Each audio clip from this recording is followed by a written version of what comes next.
Buen día, mi nombre es Julián Enrique Barrero García, Magíster en Educación Ambiental, profesor de investigación de la Unidad de Investigación de la Escuela Militar de Suboficiales Sargento Inocencio Chincá, con la ponencia titulada El arte y la cultura desde la investigación formativa en la formación académica del suboficial del Ejército Nacional de Colombia. Resumen. En la presente investigación se pretende dar a conocer los procesos de experiencia de investigación que desarrollan los alumnos de la Escuela Militar de Suboficiales Sargento Inocencio Chincá,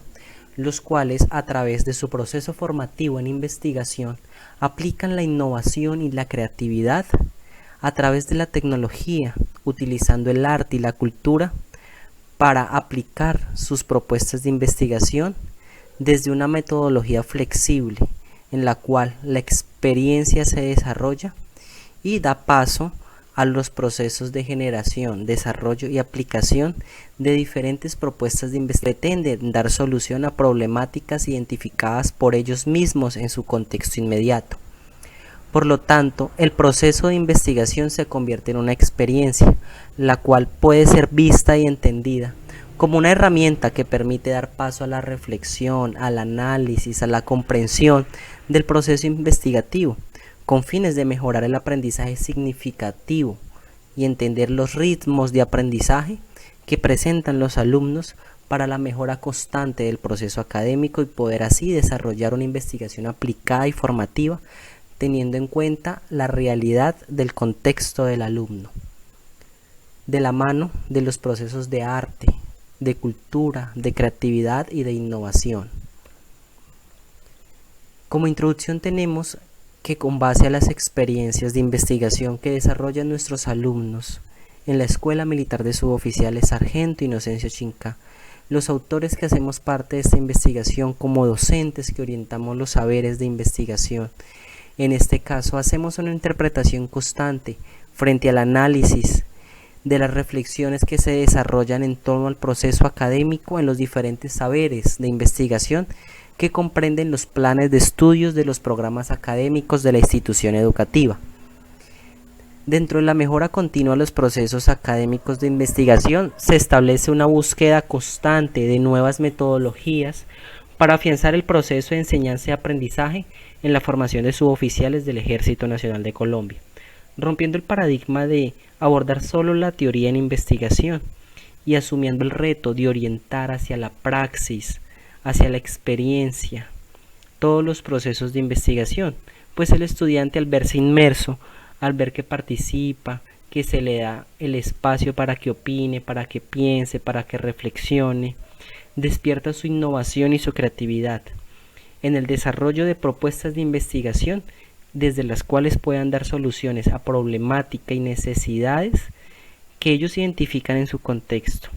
las cuales son desarrolladas por ellos durante su formación académica en la institución, poniendo a prueba sus habilidades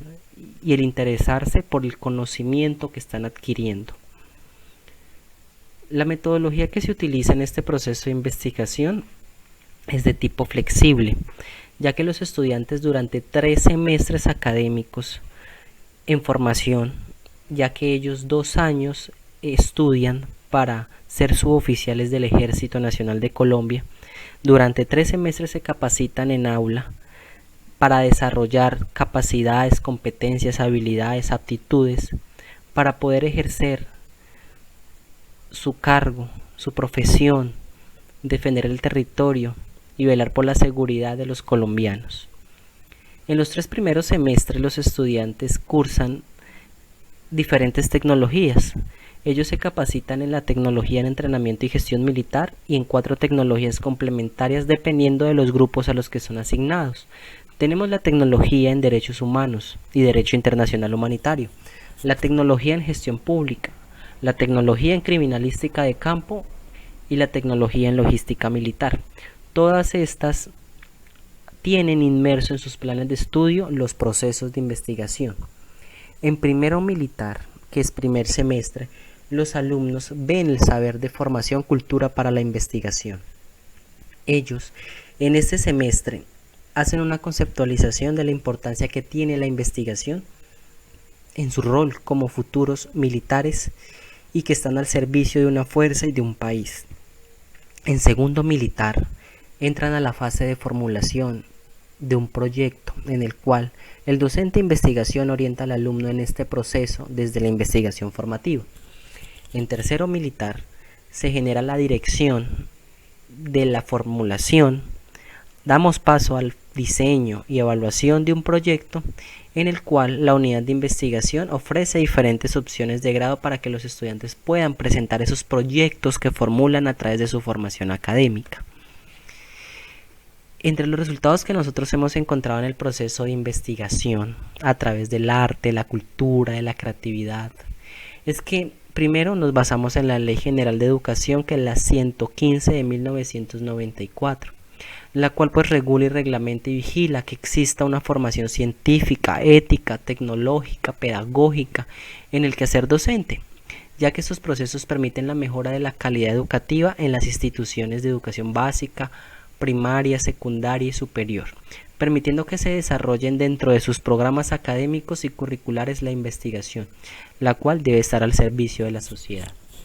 Gracias a este proceso de investigación, el alumno puede abordar desde diferentes aspectos preguntas que surgen a través de la observación, la curiosidad, la creatividad, la innovación y la indagación, al pretender intervenir en soluciones a diferentes problemas que se convierten en su foco y en su horizonte investigativo. Ellos aplican sus habilidades, sus destrezas, sus aptitudes, sus inteligencias múltiples, a través de procesos de arte y de creatividad que son inmersos en los procesos de investigación que se desarrollan en la Escuela Militar de Suboficiales. El rol y la importancia que tiene la investigación en la formación académica del suboficial del Ejército Nacional de Colombia permite que a través de las ciencias sociales y de las humanidades se crea una línea y espacio curricular reflejado en una experiencia que se desarrolla durante los semestres académicos que el alumno recibe en el aula. Ellos a través de los 3 semestres académicos de formación desarrollan sus habilidades, son inquietos, son indagadores, son observadores, utilizan sus conocimientos para representar en diferentes prototipos, en diferentes maquetas, en diferentes productos tangibles, audiovisuales, multimedia, tecnológicos, esas ideas que quieren poner al servicio de la institución y del ejército para brindar solución a problemáticas ambientales, sociales, culturales, tecnológicas que ellos identifican para aportar a la mejora y al accionar constante de la función y del logro de la misión institucional del ejército. La investigación y la enseñanza de esta manera permite dejar una semilla en cada uno de los alumnos, ya que hay que motivarlos e impulsarlos en el desarrollo de nuevas ideas que aporten a la ciencia y a la tecnología, que beneficie a las fuerzas militares, dado el caso en el que se pretenda diseñar un producto o un servicio para mejorar aspectos o falencias que se encuentran en algunas zonas del país en donde el suboficial ejerce su profesión, o en las unidades, batallones, brigadas y demás que hacen parte de la institución, donde el suboficial cumple sus funciones militares, es un actor de cambio, hace intervención, realiza el papel protagónico como actor constante en la mejora de problemáticas que se presenten en una comunidad, en un territorio, en todas las zonas del país en donde hace presencia el Ejército Nacional. La experiencia de investigación a través del arte, de la cultura, se convierte en una relación personal, solidaria y colaborativa, un trabajo en equipo entre las personas que desarrollan el proceso académico, como lo son los alumnos, docentes, directivos, administrativos, y el contexto en donde el estudiante observa diferentes necesidades en las cuales puede intervenir. Asimismo, se vivencia lo que es estar en el rol del investigador y del investigado. Los alumnos reconocen que la formación en investigación es un caminar continuo, a través del aprendizaje, de tomar riesgos, de indagar, de transformarse, de convertirse en investigadores a través de cualidades y habilidades que van adquiriendo durante su formación académica y que generan competencias que los hacen grandes profesionales, con herramientas que los ayudan a brindar seguridad para generar transformaciones y planteamientos a un mundo nuevo, a un mundo constante, a un mundo que cambia cada día, en el cual se proponen el desarrollo de ideas creativas e innovadoras en las cuales puedan intervenir desde la investigación, aplicando la creatividad, la innovación, representada en el arte y en la cultura. La investigación va más allá de un desarrollo de saberes o asignaturas en el aula, del cumplimiento de un plan de estudios y unos temas a abordar. Debe considerarse los fines de la educación y pensar en los intereses y expectativas de las nuevas generaciones, pues cada curso de suboficiales que va ingresando a la escuela y va egresando también, cada alumno es un mundo diferente y es ahí en donde se debe dirigir el quehacer docentes y los procesos de investigación para configurar el campo del trabajo práctico del proceso formativo. Tenemos como conclusiones que en el escenario académico el rol que tiene el docente que permite a través de las prácticas de investigación visualizar a la Escuela Militar de Suboficiales como un lugar en el que se desarrolla el proceso académico, brindando una reconfiguración del proceso pedagógico en el que se presenta la posibilidad de la creación de nuevos productos y servicios desde la innovación y la creatividad, desde las prácticas que permiten involucrar el quehacer y la generación de una experiencia pedagógica en el alumno, que reafirme la tarea de la educación de formar, capacitar, enseñar y establecer diferentes relaciones consigo mismo, con los demás actores que intervienen en el proceso de investigación. Durante el proceso formativo de investigación, el docente y el alumno aprenden a tener una disponibilidad constante a la observación de los fenómenos del contexto militar en todos los ámbitos: social, cultural, ambiental, tecnológico, psicológico y ético, dándole un valor intrínseco a cada uno de los aspectos, haciendo inclusión a problemáticas que, por superficiales que parezcan, de una u otra manera pueden afectar la armonía del contexto y por lo tanto puede asimismo convertirse en una necesidad física, psicológica, sociológica, antropológica, axiológica y ética, en la cual los estudiantes, a través de sus habilidades y destrezas, sus competencias, de sus diferentes inteligencias múltiples, pueden representar a través del arte esas ideas que les llegan a ellos, que ellos piensan, imaginan, que pueden mejorar las problemáticas y conflictos que se pueden identificar en su contexto. Algunos de los trabajos presentados como experiencias de investigación, las cuales son del arte y de la cultura, propia de las habilidades del alumno. El docente se aproxima al conocimiento del ser y de sentir, de ese sentimiento que el alumno pone en sus propuestas de investigación. Al poder interpretar su postura frente a la investigación, establecer si hubo una inquietud investigativa. De igual forma, el docente hace una evaluación a sí mismo, midiendo si cumplió o no los objetivos propuestos en la investigación, al despertar e inspirar a sus alumnos en una actitud de curiosidad y de investigación, siempre de la mano del arte y de la cultura, procesos que emergen en la investigación y que permiten que la formación del suboficial aporte no solamente a la seguridad y defensa del territorio nacional, sino a la solución de problemáticas que ellos identifican y en la cual pueden intervenir al momento de ejercer su profesión en cualquier rincón del país, porque siempre las artes, siempre la cultura es el medio para poderles llegar a las comunidades y poder entablar lazos de comunicación en pro de lograr la paz que necesitamos tanto en nuestro territorio. Muchas gracias.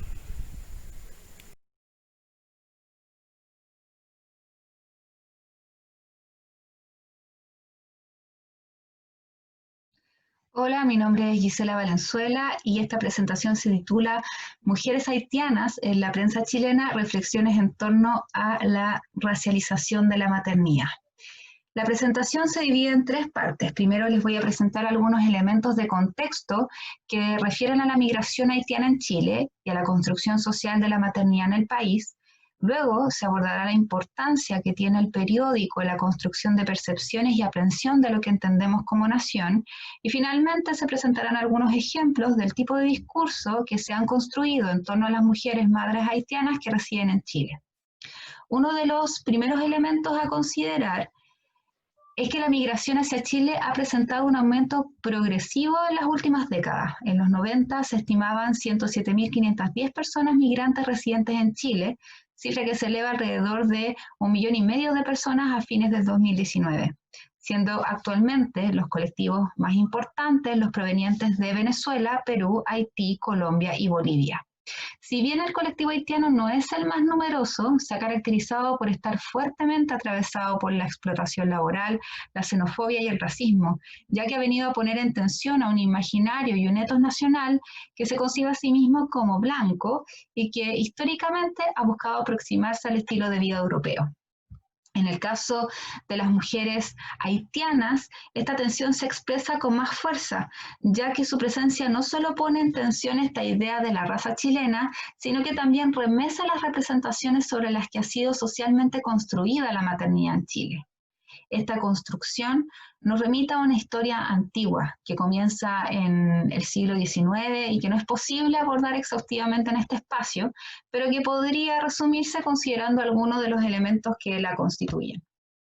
Por una parte, como señala Sonia Montesino en su libro Madres y Guachos, alegoría del mestizaje chileno, los imperativos en torno a la maternidad en Chile tienen como nodo fundacional el proceso de mestizaje que acompañó a la conquista y la colonia, en que el contacto entre mujeres indígenas y españoles habría dado origen a una raza indefinida, que contiene dentro de sí al dominante y al dominado, y a un tipo de relación familiar en que el padre se convierte en una figura ausente, situando a la madre como la gran responsable de sacar a los hijos adelante. Si bien este tipo de relación fue adquiriendo distintas configuraciones a lo largo de nuestra historia, la vida familiar en Chile entre los siglos XIX y XX sin duda se piensa alrededor de la madre y en los sectores populares en torno a una madre sola que debe educar a sus hijos e hijas en medio de la pobreza. Esta mujer difícilmente habría podido ajustarse al modelo de familia cristiano occidental, en que padre y madre están unidos en matrimonio y en que la mujer está sujeta a la autoridad del marido, porque si bien en el mundo popular existía este tipo de sujeción a lo masculino, no siempre existió en el marco de esta legitimidad, ¿no? A pesar de ello, los imperativos de la maternidad propios del ideal femenino marianista, como la propia postergación y el sacrificio, van a atravesar a todas las clases. Ahora bien, son justamente las mujeres de los sectores populares las que, a principios del siglo XX, comienzan a ser objeto de una política corporal, así lo denomina María Angélica Illanes en su obra El cuerpo y sangre de la política, refiriéndose al surgimiento de una inteligencia profesional en que médicos y mujeres, en un principio mujeres de la élite, luego profesionales, instruyen a las mujeres de los sectores populares en los principios de la puericultura o ciencia de la crianza, que consistía en una serie de procedimientos que las madres debían llevar a cabo para asegurar el crecimiento sano de sus hijos e hijas y que involucraban prácticas cotidianas como la lactancia y el cuidado de la higiene de los niños y las niñas, y el monitoreo de dichas prácticas a través de visitas domiciliarias por parte de mujeres que trabajaban de la mano con médicos. En este periodo surgen instituciones como la Gota de Leche y el Patronato de la Infancia, cuyo objetivo era reducir la mortalidad infantil, que a inicios del siglo XX era alta en el país. Lo interesante es que a partir de este momento empezamos a estar en presencia de un enfoque eugenista, que no solo busca proteger a los niños de la patria, sino que también busca defender a la raza chilena, asignándole a la mujer un rol y un tipo de participación en la construcción del Estado-Nación que se desplegaría en el control e intervención del espacio doméstico. Modelo que se mantiene hasta el día de hoy, claramente con modificaciones, pero que forma parte de las políticas sociales de protección a la infancia y del trabajo social, ¿no? La entrega condicionada de recursos, la visita a los domicilios de los sectores más empobrecidos que, digamos, de alguna u otra manera reciben beneficios del Estado. Pero ¿por qué esto es relevante? Porque esta historia da cuenta de un tipo de percepción, de un imaginario en que no solo se consolida el binarismo entre hombres y mujeres, sino que también se establecen distinciones entre mujeres, entre quienes podían ejercer adecuadamente su rol de madre y quienes no. Estos imperativos de la maternidad, estas representaciones de las buenas y las malas madres persisten hasta el día de hoy en nuestros discursos cotidianos. en el discurso político y por sobre todo en el comunicacional, que es mucho más duro cuando se trata de caracterizar a las mujeres migrantes. Es por esta razón que detenernos a observar el periódico, y aquí citando a Anderson, como un medio de aprehensión de la nación, como un artefacto que nos permite imaginar una comunidad y lo que sucede al interior de sus fronteras es importante, sobre todo si consideramos, como señala una investigadora chilena, Jimena Apó, que el periódico permite construir verdades aparentes sobre aquellos que consideramos como un otro, estableciendo similitudes y diferencias con ese otro. Las huellas de esta historia que recorrimos brevemente en este espacio, de alguna manera se encuentran presentes en quienes redactan la noticia a la hora de desarrollar el relato que describe a las mujeres haitianas que son madres en Chile y a la hora de escoger cuáles serán los sucesos que formarán parte de la noticia. Uno de los elementos que llama la atención y que por lo general está presente cuando se hace referencia a la migración es el juego de las cifras. Por lo general se presentan gráficos, se hacen comparaciones entre colectivos y en el caso de las mujeres haitianas se hace mención al aumento de los nacimientos, como podemos ver en estas dos citas. Leo la primera, dice, en 2016, uno de cada 4 niños que nacieron fue de madre extranjera y 441 mujeres haitianas tuvieron a sus hijos en el hospital. Aunque las peruanas continúan siendo las extranjeras más numerosas en esta maternidad, el año pasado fueron 1.017 casos, la distancia se acorta. Les leo la segunda cita. Perú, Bolivia, Haití y Colombia son los países de los cuales provienen mayoritariamente las extranjeras que han dado a luz en Chile y que han marcado el alza de los nacimientos. En todo momento lo que se enfatiza es la marca de la migración. A pesar de que las noticias giran en torno a madres de niños y niñas que son chilenos, porque nacen en Chile,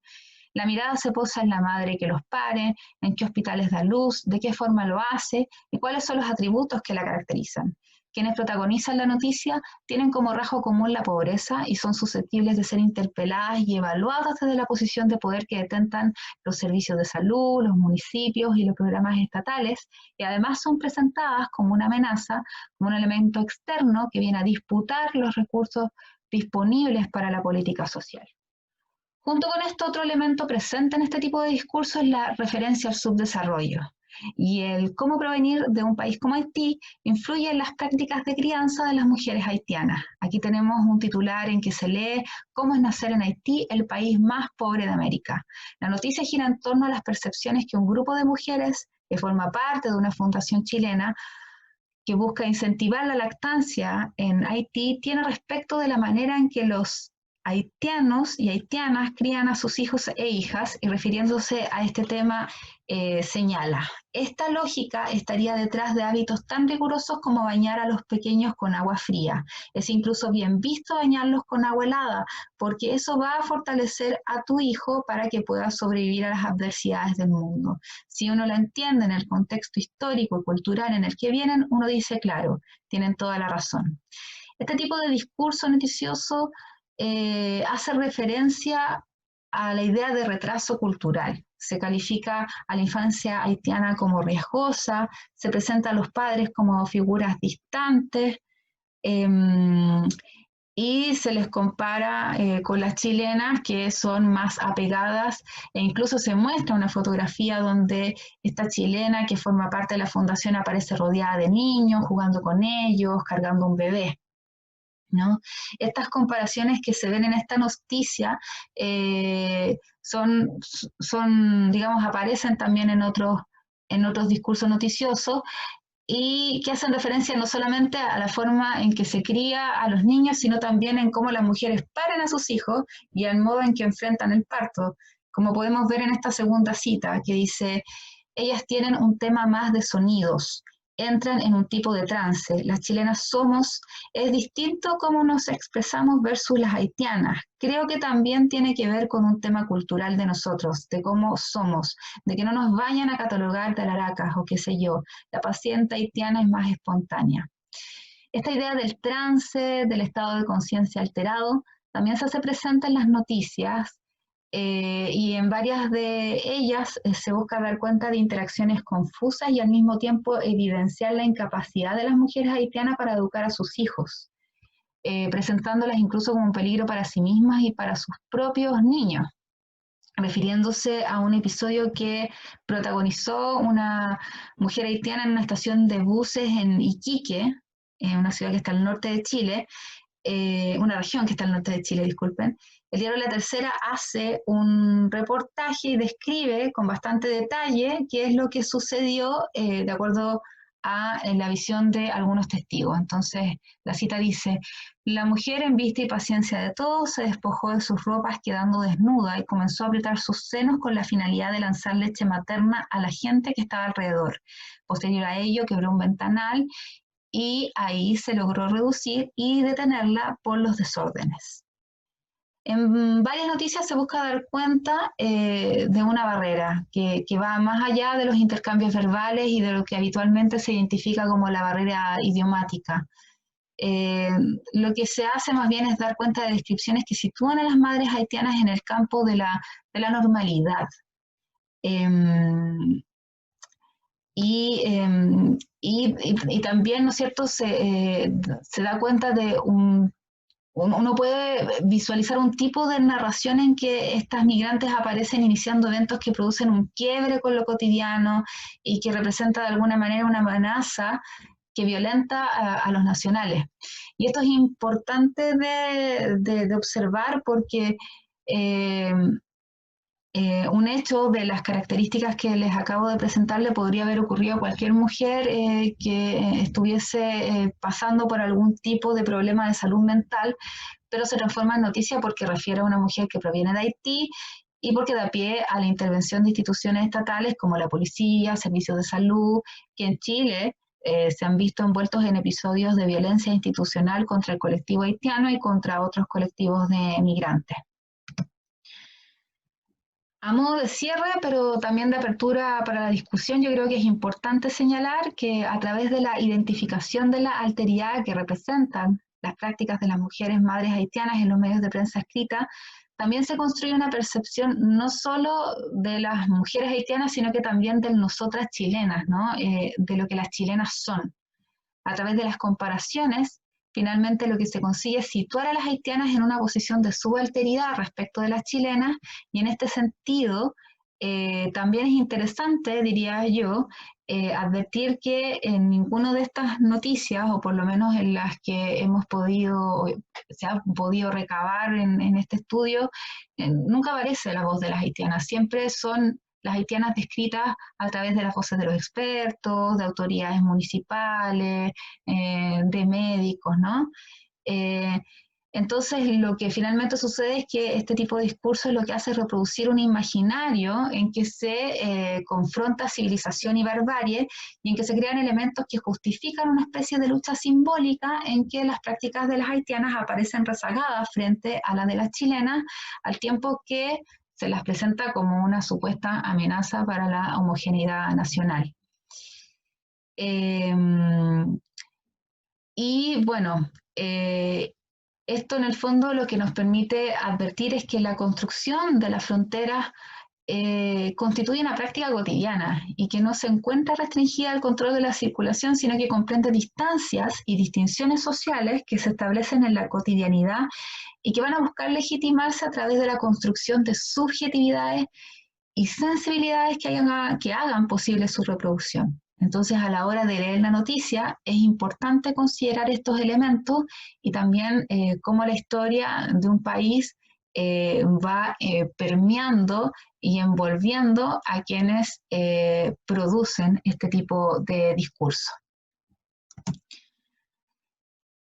Simplemente para finalizar, quiero agradecer al Congreso por haberme dado la oportunidad de compartirles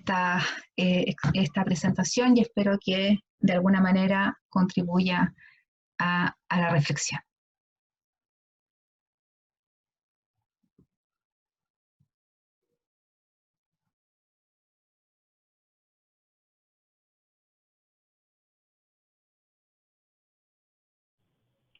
Me presento, mi nombre es Brenda Guevara, actualmente Realizo el segundo año de estancia postdoctoral en la Escuela Nacional de Antropología e Historia. En esta ocasión les voy a presentar la ponencia titulada Disputas intercomunales por la verdadera historia de la comunidad indígena de Sirahuén, ubicada en el estado mexicano de Michoacán. Entre los años 2010 y 2015 hubo importantes transformaciones de liderazgo al interior de esta comunidad. En estas circunstancias, argumento que entre los comuneros y otros grupos vinculados a ellos, la historia de la comunidad estaba en constante reconfiguración y disputa. A partir de un ejercicio lingüístico sobre las distintas versiones del origen de la comunidad, el objetivo de esta presentación es problematizar la hipótesis de que el pasado era producido como signo condicionado y condicionante del presente del discurso de quien lo narraba y no como un reflejo de lo que realmente pasó. La constante reconfiguración de los discursos históricos que analizó como memorias condicionaban las interpretaciones sobre la historia de la comunidad y, por tanto, su organización política. Desde allí, propongo la noción de historia política en constante producción. En agosto del 2015, en la plaza de este poblado, platiqué con Eloisa Alcántara, una comunera de poco más de 80 años de edad. En voz alta y firme me comentó que cuando nosotros salimos de la organización comunal fue cuando Capiz entró. Ya vino una muchacha, así como ella. Se refiere a mí y se dirige a Carlos Ponce y a su esposa Rosa, dos comuneros. Continuó con las palabras de Eloisa. A platicar de la historia, me preguntó a mí y Pilar se enojó porque yo le estaba contando, claro, la verdad, sí, porque ellos querían, pero no me pudieron decir a mí que dijera que no la había repartido Antonio, sino que ellos. Pero se enojó Pilar, porque ellos donde quieras se ponían, Marcos es el que repartió la tierra con Capiz. Nosotros por eso nos salimos, porque ella decía, Pilar y Ramoncito, ya todos, Marcos, que no dijera que mi hermano había repartido la tierra, sino que Capiz y Marcos, así escribieron ellos la historia, así la mandaron a Acapulco a que saliera. Antonio, el hermano mayor de Eloisa, en 1975, con la participación de un grupo de comuneros y apoyados por el movimiento armado revolucionario, encabezó una acción social localmente conocida como la recuperación de la tierra. Se introdujeron en terrenos ubicados en este lugar que eran propiedad privada y las recuperaron como bienes comunales. Pero, porque, a decir de Eloisa, Pilar no quería que dijera que Antonio había repartido la tierra, sino que Marcos y Capiz. Para dar respuesta, debo presentar a los dos últimos personajes.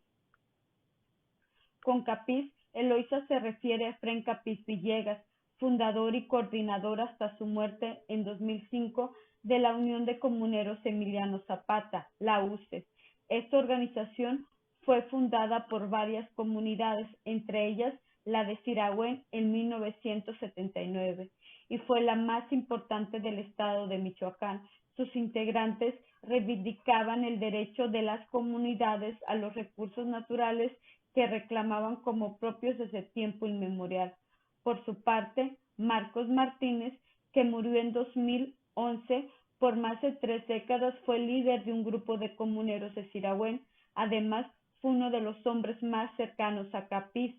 Es importante aclarar que no todos los comuneros de Sirahuén eran parte de la UCES. Algunos habían sido expulsados en distintos periodos y por motivos diferentes, y otros nunca habían formado parte de ella. Sin embargo, ante las organizaciones políticas y académicas con los que este grupo de comuneros se relacionó entre 1979 y 2011, eran presentados como la comunidad indígena de Sirahuén. Para 2012, la UCES estaba seriamente debilitada, casi extinta. Las redes de apoyo con las que habían contado ya no existían. Además, con la muerte de Marcos, algunos comuneros de Sirahuén se disputaban el liderazgo y estaban formando nuevos grupos. El 10 de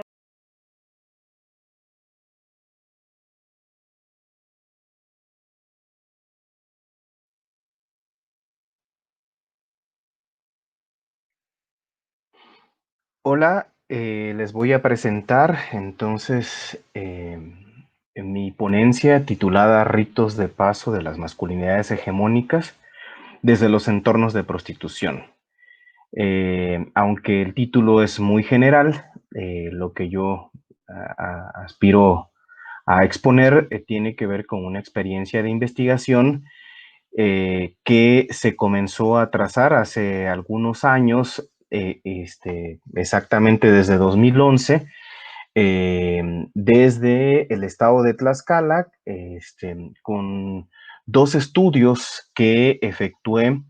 en 2014 y 2015, los llegué a presentar. Uno de ellos tuvo que ver con el tema de trata de personas con fines de explotación sexual y el otro es el perfil de consumidores de cuerpos femeninos,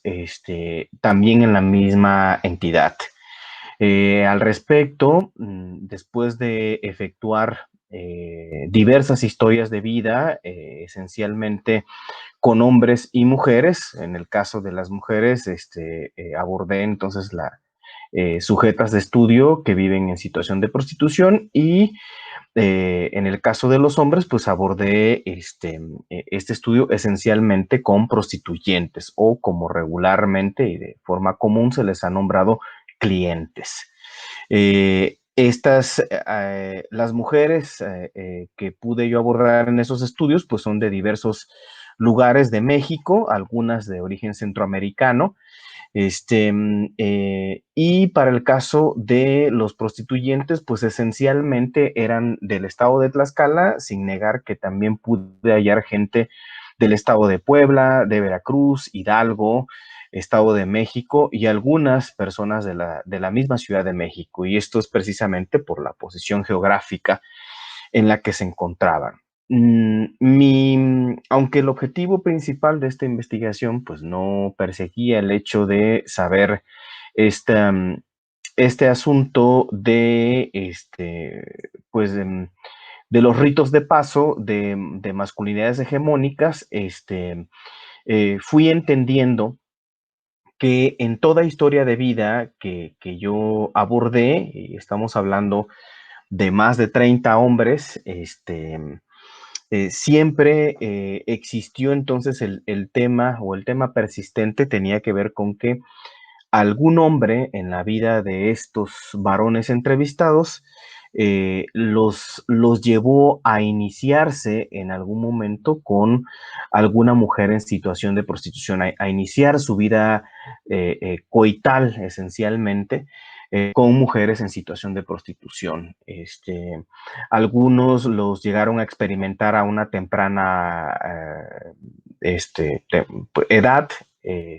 Podríamos hablar un poco que la mitad de los entrevistados generalmente asistieron de los 12 a los 16 años a algún lugar en donde tal vez no tuvieran todos la experiencia coital, pero por lo menos sí a un escenario en donde se iba naturalizando la idea de que si tenían ganas de ejercer su sexualidad, se podía pagar por un servicio con estas características. En este sentido, entonces habría que rescatar que también hubo experiencias en donde, por ejemplo, algunos ante el momento, la despedida de soltero, por ejemplo, que llegaron a tener, pues también llegaron a tener una forma de apadrinarlos, por así plantearlos, ¿no? De forma simbólica, aunque ya habían tenido el inicio de su vida sexual previamente, sí todos los caminos en algún momento los llegaron a conducir a las vidas en situación de prostitución. También me resulta importante mencionar que yo me posiciono desde la postura abolicionista, entendiendo la necesidad de erradicar uno de los privilegios históricos más importantes que hemos gozado los hombres y que tiene que ver entonces con comprar a mujeres con fines de explotación sexual. Entonces, en este sentido, yo me atrevo a reflexionar sobre todo en este planteamiento que sugiere Arnold van Gennep en 1909, menciona entonces el término rito de paso o ritos de iniciación y que alude precisamente a la experiencia que simboliza la transición de un estado de vida, ¿no? De una experiencia a otra, ¿no? En este sentido, entonces, los hombres que llegué a entrevistar entendieron que el encuentro, que a veces era un padrino, el papá, el abuelo, una amistad, un familiar, etcétera, y que los llevaba a un centro nocturno, les hacían comprender de diversas formas la manera en que de niños podían transitar, entonces, a partir de su experiencia sexual, a ser hombres. Este proceso generalmente, aunque el sujeto estudiado no se percataba, sí acarreaba algunos aspectos que tenían que ver esencialmente con violencia psicológica, por ejemplo, ante el temor o el tratar de detenerse para participar en una circunstancia como esa, ya que todos me platicaban que no se sentían del todo listos, que estaban nerviosos, etcétera. Siempre había un adulto o varias personas que acababan forzando a un proceso con estas características. Eh, Habrá que recordar que entonces los escenarios esenciales en los que este tipo de ritos de paso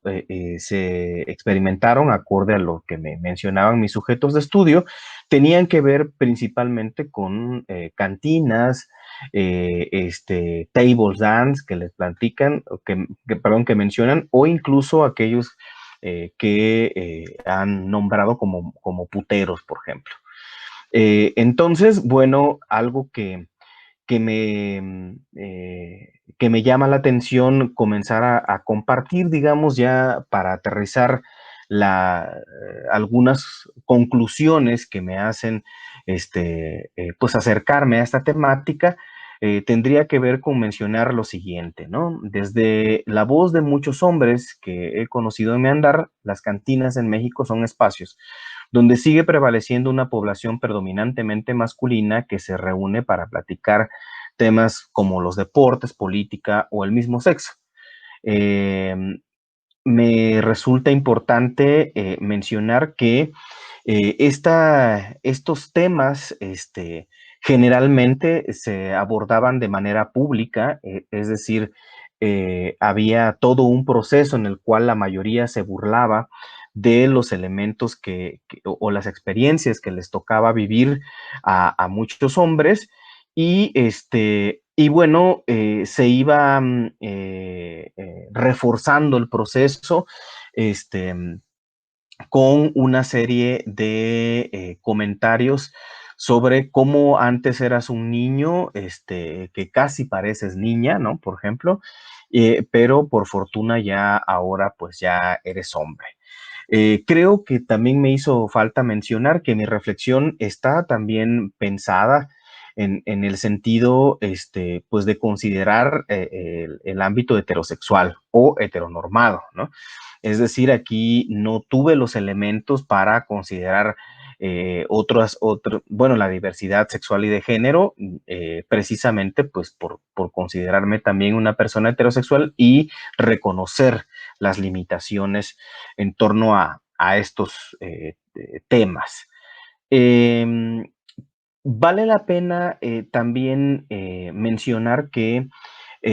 los resultados que comencé a tener no solamente tienen que ver con una clase social desfavorecida.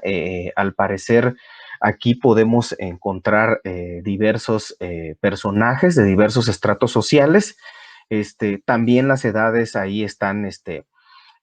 observadas y en ningún momento se observa como un abuso sexual, por ejemplo, el hecho de que lleguen a forzar a un menor de edad para tener un encuentro con estas características con una mujer adulta. Tampoco en ningún momento existe la historia de alguna mujer familiar, por ejemplo, mamá o abuela, que haya intervenido para que este proceso no se lograra. En este sentido, entonces, me gustaría poner la atención esencial en las otras problemáticas que están vinculadas a un tema como y que son parte de conclusiones preliminares que les comparto. Es decir, aquellas que tocan el tema de la salud sexual y reproductiva en los hombres y la ausencia que existe en torno a estas iniciativas en el ámbito de las políticas públicas, por lo menos en el caso mexicano. También valdría la pena mencionar y sobre todo preguntarnos dónde hay el chance en que los hombres podamos intimar sobre temas correspondientes a esto que tiene que ver entonces con nuestra sexualidad, con nuestra vida en torno a estos temas. En este sentido, entonces, sigo eh, quisiera tratar de cerrar, digamos, este asunto eh, en el que un informante en una ocasión me hizo un señalamiento, ¿no? Con una manera muy jocosa de expresarlo y me decía entonces que